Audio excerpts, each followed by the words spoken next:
Go. Hi everyone, my name is Megan French. I am currently attending McKendree University to obtain my BSN. And welcome to the presentation on cardiovascular disease and the prevention and management of it. The purpose of this presentation is to increase awareness and educate parishioners at St. Ambrose Church about cardiovascular disease. The overall goal is for parishioners to leave with a better understanding of the modifiable risk factors and what to do to prevent them or minimize them in their daily lives. By the end of this presentation, learners will be able to list 2 modifiable risk factors of cardiovascular disease. You guys will be able to give an example of one preventative measure that can be taken for people to prevent the development of cardiovascular disease. If you have cardiovascular disease, then you will be able to list one intervention that can be taken to minimize the effects or manage cardiovascular disease in your daily life. And I would like you to be able to give one example of an internet resource that is available to find information on cardiovascular disease prevention and management. According to the American Heart Association Council on Epidemiology and Prevention Statistics, cardiovascular disease is one of the leading causes of, it is the leading cause of death in the United States. It claims 1 in every 3 deaths, and if you calculate it out, that's 1 death every 38 seconds.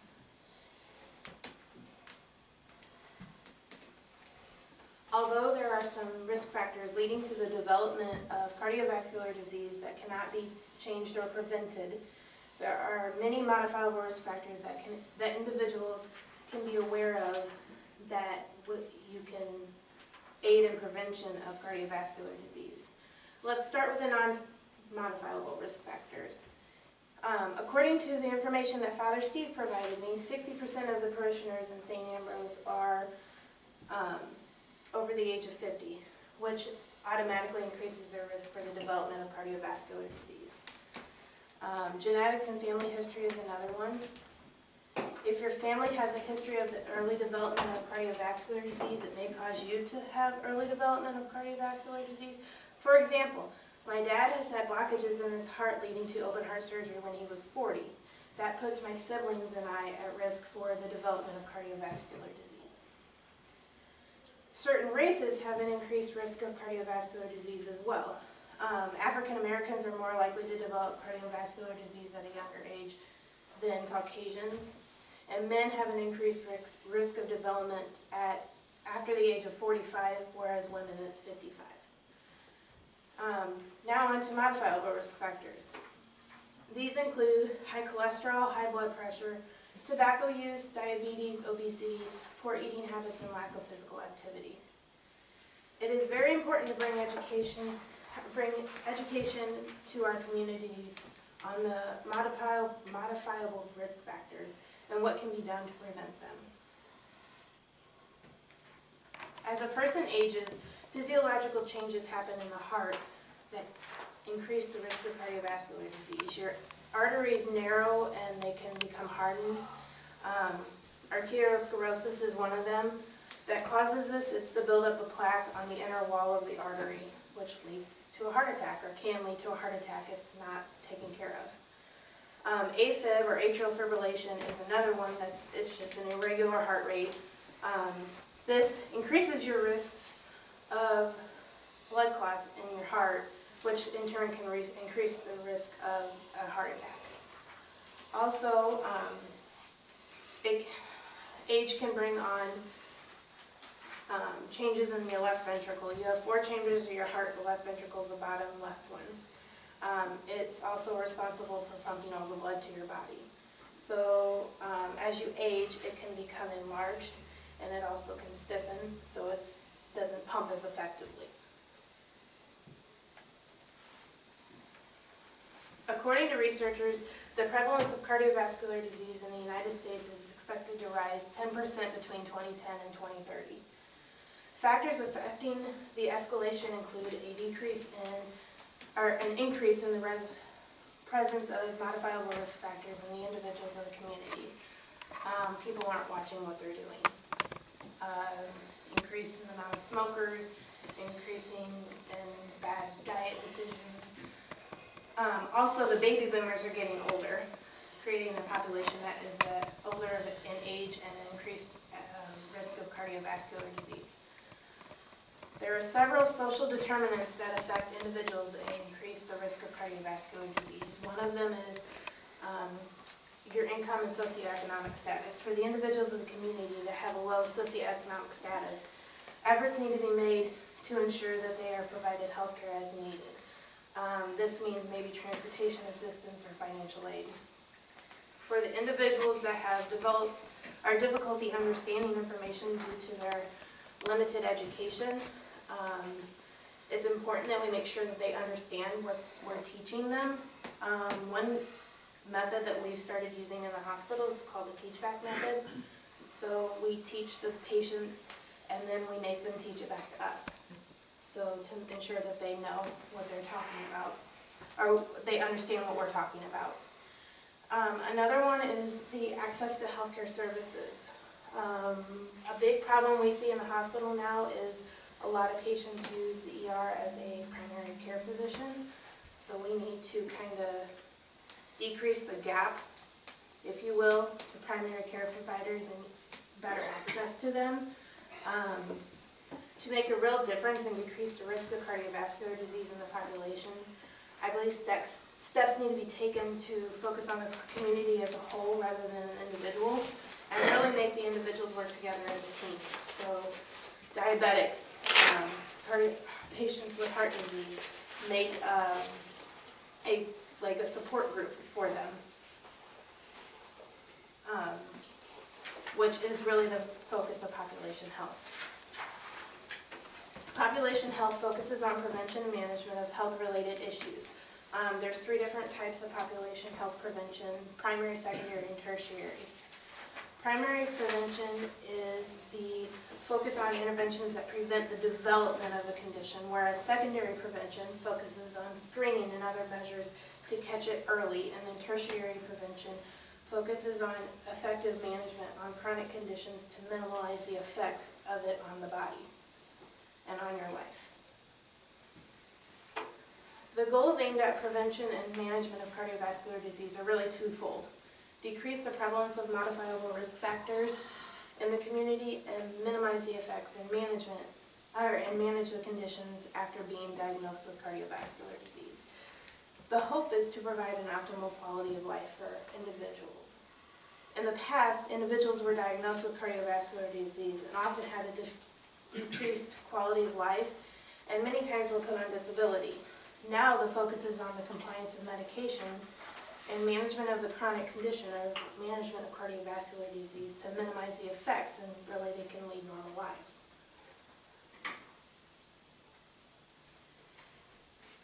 Although there is no way to eradicate the physiological risk factors of cardiovascular disease like heart changes, there are ways and lifestyle modifications that can be made to decrease the severity of the risk factors. One major preventative measure is to control hypertension and high cholesterol by diet and modification, and diet and/or medications. According to researchers, it is important that the individuals in the community take part in blood pressure and cholesterol screenings. These screenings can help in 2 ways. For the patient that doesn't have cardiovascular disease, it can catch it early and hopefully get it treated before they develop cardiovascular disease. Whereas if somebody with cardiovascular disease, it can catch it in management so that there's no worsening of any conditions.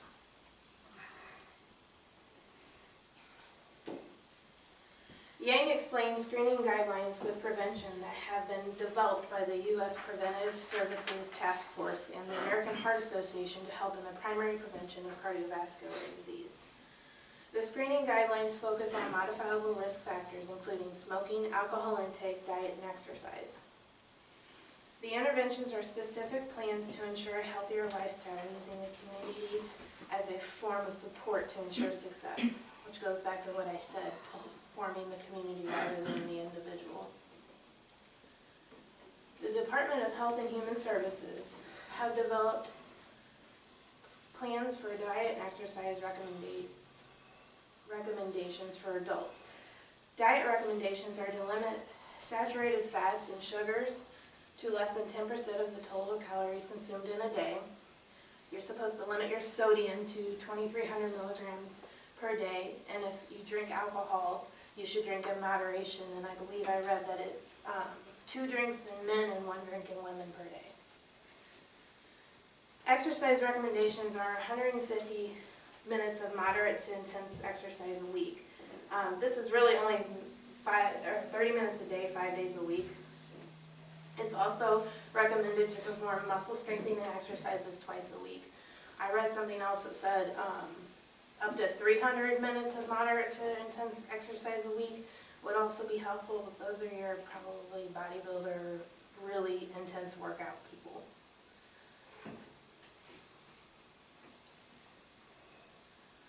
Healthy People 2020 is a plan that was developed that is a plan for evidence-based practices aimed at creating better overall health for Americans. One of the objectives is to reduce the amount of deaths related to cardiovascular disease by 2020. The U.S. Department of Health and Human Services' goal for cardiovascular disease is to improve cardiovascular health and quality of life through prevention, detection, and treatment of risk factors for heart disease, early identification and treatment of heart attacks and strokes, prevention of repeat cardiovascular events, and reduction in death from cardiovascular disease.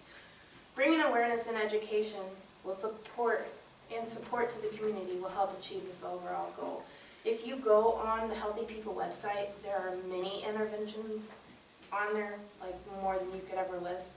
And I was going to try to list them, but there's too many. But that is a very good website to help.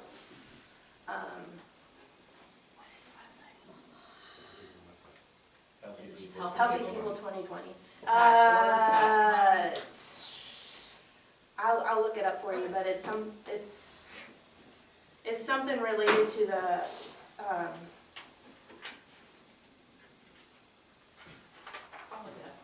I'll get it.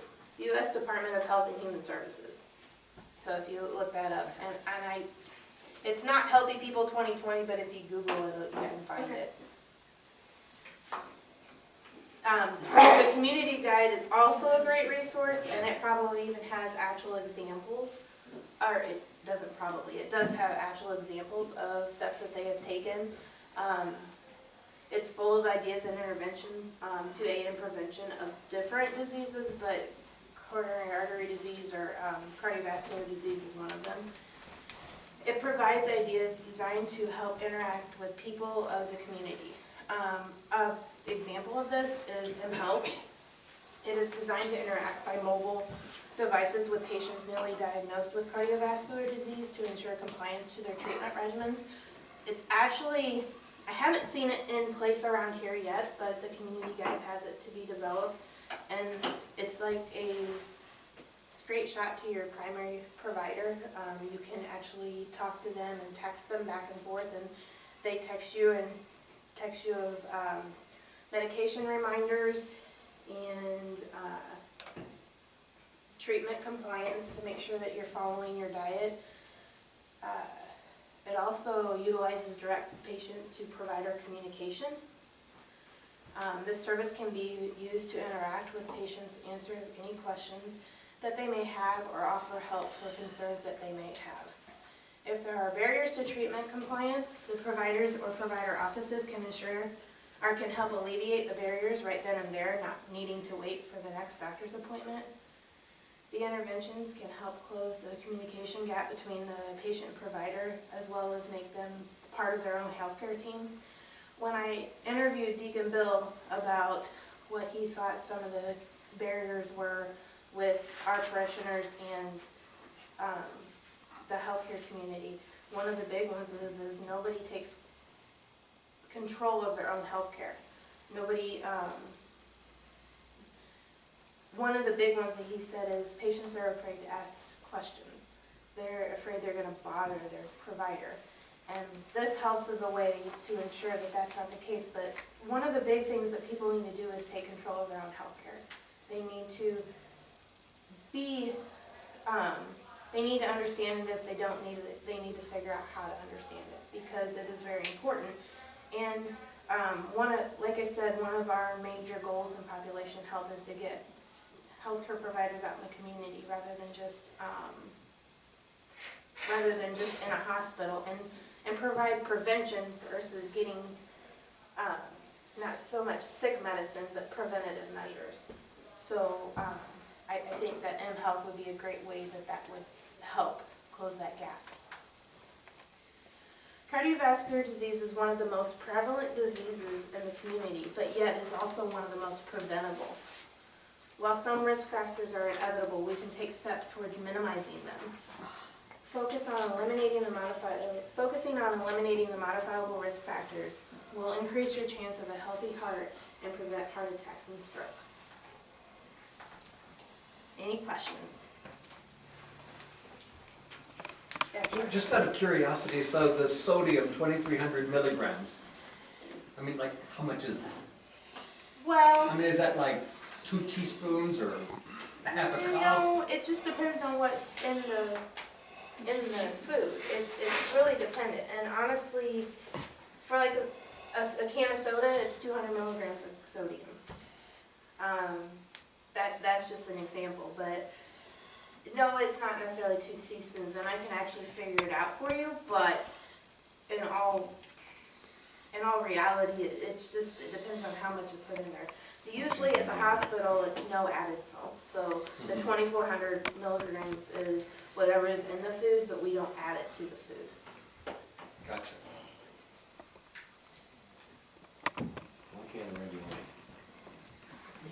Right.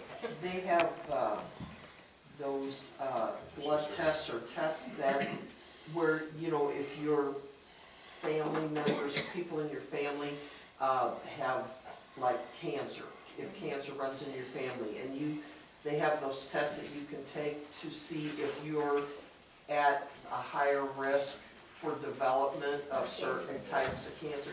Do they have those type of things also for cardiovascular disease? Not exactly. That's where you get your cholesterol screenings from. Because really, the development of cardiovascular disease, you want to, they can do lipid panels on you, so you get your cholesterol checked, which is mostly a common test that you do every year. You also can get your triglycerides checked, which is another big one. Blood pressure is another big one that a lot of people take for granted. Doing blood pressure screenings here, I've really learned that a lot of people have high blood pressure that they don't really, nobody wants to do them because, or nobody wants to get their blood pressure done because it'll be fine, or I already know it's high, but nobody does anything about it. And really, a lot of people's understanding is what they don't know won't kill them, but really they need to know what's going on in their bodies, and they need to know. But as far as the screenings goes, just doing your yearly blood work and that kind of thing. And if you do have increased risk, an echo is a good way to figure out your ejection fraction, which is the effort that your heart puts your blood out into the body, so to make sure that it's working properly.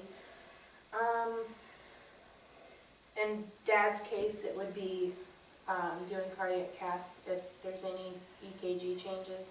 An EKG is another one that they may do when you get a little bit older, is do that yearly during your office checks or your office visits. But following up with a primary care provider every year is a very good idea too, that a lot of people don't do.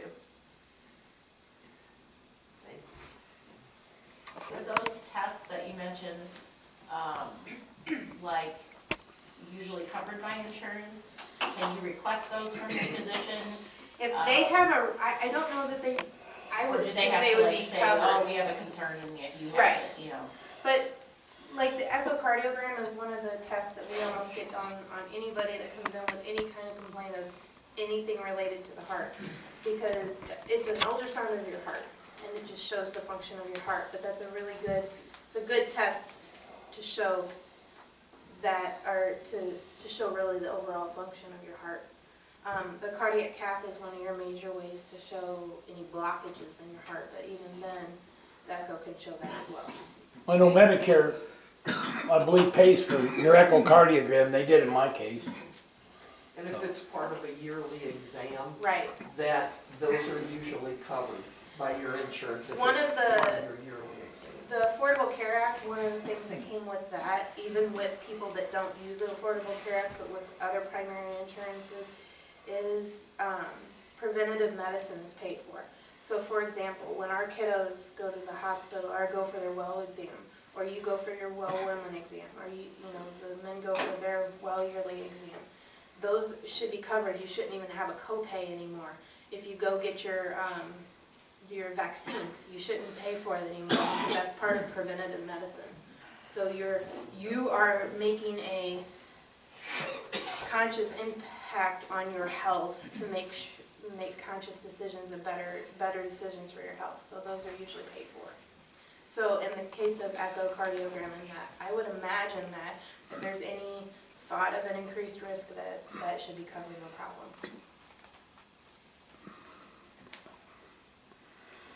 Yes. When you go to your doctor every year, or when you go to a new doctor, you fill out a history form. That will show whether you have a history of cardiovascular disease or a history of cancer or whatnot in your family. So when you do that, won't that kind of trigger your doctor to test you for, as a preventive maintenance to when you do your annual Yes. physicals? Yes, that they should, if you have an increased risk of cardiovascular disease or anything like that, where you're showing signs. A lot of times when you're younger, usually, like I said, for men under the age or over the age of 45, women over the age of 55, it's the same thing as the cancer screenings, you know, mammography or mammograms and that kind of thing. You do those as you get older because there's an increased risk. Yes, sir. Would you think that it would be useful if people made notes to themselves before they went to the doctor? Yes. That is an absolute fantastic idea. And no question is a stupid question, and that's what a lot of people think of is, well, I don't want to look dumb in front of a doctor. Well, you look dumb because you don't ask the question. You know, that needs to be done. People do need to take part in their own health care. Yeah, when they, the person, for example, is on medication, to help with his AFib or something like that, we've seen those commercials on TV and everything. If the doctor puts you on that, does he also make sure that he also tests you for your kidney and liver functions as well? Yes. Because those affect those as well. Absolutely. Some blood pressure medicines affect your kidneys, but to an extent, having high blood pressure affects your kidneys because it doesn't make your kidneys filter as well. And I've seen people that have super high blood pressure, and that actually can cause proteins in that can cause kidney failure. So really, yes, that they will test you. Usually that your kidney function is part of a regular panel. When you do other blood tests, that's part of that regular panel. Same as your liver, that's part of that regular CNP or that panel. So yes, they will test that, but they also have to weigh the pros and the cons of medications. If the pros outweigh the cons, then it's better for you to be on that medication. Yes, sir. A lot of times if you take a spouse or a friend or a relative with you to the doctor, they hear a lot more from the doctor than you do. That is, And they remind you when you leave. that is, Don't forget your spouse with that. yes. If you are a person that has multiple doctors and you are prescribed medications for different problems for which you go to these different specialists, I know that a lot of times that doctors will prescribe medications that possibly could interact with another medication that another doctor has given. So when is a good time to, and who should you go to when you want to review the medications, all the medications you're on, and to make sure that they're all doing their job and they're not causing you more harm than good? Technically, your primary care provider should be able to do that for you. And with our healthcare, our PHI is now on the computer. So all your health information should be on the computer. And around here, most hospitals are using Epic now. So one system talks to the other system, talks to the other system. If you go to St. Anthony's for something, we can pull your records from WashU. We can pull your records from SSM. So theoretically, your doctors should review, no matter if it's a specialist or not, they should all review your medication. And if they don't, then you need to bring it to their attention so they do. But your primary health care provider should have your overall health. So they should be the ones that should. And how often should they review your medications? At least yearly, To make or if sure- there's any major changes to it. Okay. My pharmacy actually also does that. You know, they'll let you know, like, you might want to check on this. A good And- pharmacist. Yes. And actually, the pharmacists at the hospital do that as well now. Like when you have an inpatient stay, they go over your entire medication list before you can even get your discharge instructions. Like, before we can print them out, they have to go over them. And they go into the rooms with the patients and go over them before. But when you have your annual appointment and the doctor says, or the office says, bring all your medicines, that's a good thing. Yes. And you wanna be sure that you comply, because to the extent that some other specialist puts you on something that the prime doesn't know about, then you're bringing that to their attention. Yes. And the over-the-counter stuff too. Yes. Vitamins too. That's a lot of, people a lot of times forget that. And especially the people that use a lot of herbs and supplements, those are still helpful because there are certain, like if you take Coumadin, a blood thinner, there are certain herbs and supplements that actually reverse the effects of Coumadin. Right. And people don't know that, and so they'll take it, like grapefruit. I don't believe you can take grapefruit when You can eat grapefruit. you can't eat grapefruit when you're on Coumadin because that increases that reverses the effects of Coumadin. True. But aspirin helps a lot. Yes. Well, aspirin and Coumadin are two different things. Aspirin's blood an very thinly. aspirin is an antiplatelet aggregate, and then Coumadin's a natural blood thinner. And aspirin, it doesn't thin your blood, but your clotting factors in your blood, your little platelets, instead of clotting together, like at a scab where it clots together and forms a scab, instead of doing that, it makes your platelets slide on one another. And so it takes longer to clot because they're sliding on one another instead of clumping together. And whereas Coumadin actually thins your blood. So those of us who have allergies to aspirin, Well, they have other What can we do? medicines like Plavix. Plavix is another antiplatelet aggregate. That would be even more important to watch your diet and watch your other modifiable risk factors because you want to still prevent the development of cardiovascular disease. And if you're allergic to aspirin, I mean, yes, it's an overall, it does. They tell you anybody that's at increased risk, you should take an aspirin a day, a low dose aspirin a day. That's what the doctor tells you. Don't take my word for it. But that's what a doctor will tell you, is to take a low dose aspirin a day. But that being said, if you're allergic to something like that, you know, when you are given, when you have stents placed or something like that, you are put on Plavix. And Plavix is another antiplatelet aggregate. But like I said, that would just be where you would really have to watch the other modifiable risk factors. I take both, Plavix and aspirin every day. and that's why you are the epitome of health.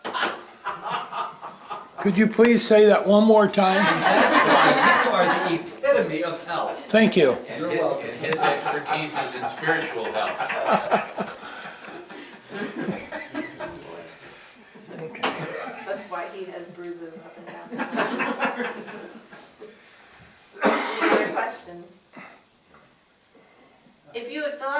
evaluations, that'd be super great to make sure that this was an effective presentation. And also, thanks for coming down. I would just say, nice job, well done, thank you. Thank you.